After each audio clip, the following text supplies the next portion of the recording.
العوافي عليكم يا حبايبي. أنا النهاردة هقول لكم عبارة بتسمعوها وهقول لكم إيه حكايتها. عبارة السيدات أولا. يعني إيه معناها السيدات أولا؟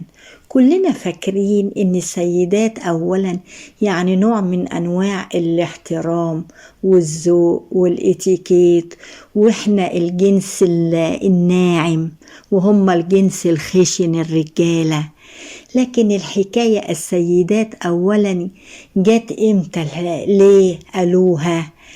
الحكاية حبايبي كان في شاب وشابة كانوا بيحبوا بعض، وكان أهلهم مش راضيين بالجوازة دي، ولا أهل الشاب ولا أهل الشابة.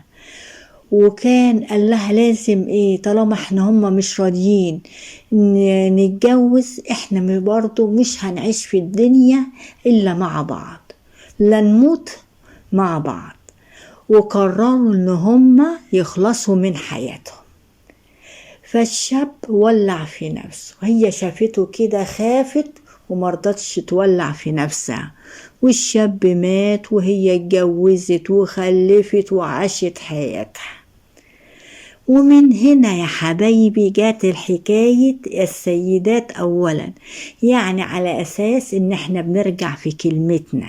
يعني لو في موظفين وطالبين علاوة ولا طالبين زيادة في المرتب، والستات هي اللي عمالة تحرض الرجالة يخشوا يعملوا شكوى واحنا معاكم، وأول ما يلاقوهم اتخصم منهم أو اترفضوا يسحبوا كلمتهم.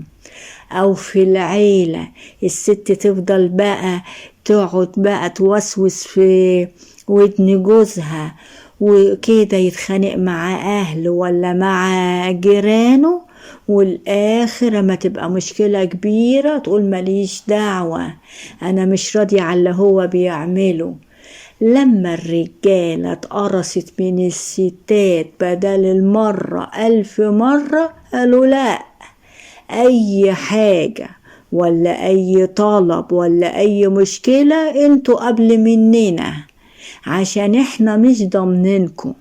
احنا أول ما بنبدأ انتوا تلاقوا في مشكلة بتسحبوا نفسكم.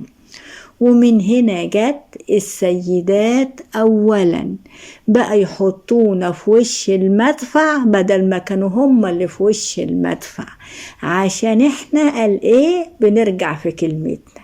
ردوا عليهم انتوا بقى يا ستات، قال احنا بنرجع في كلمتنا ومش قد اي مشكلة، وكل سنة وانتوا طيبين يا حبيبي.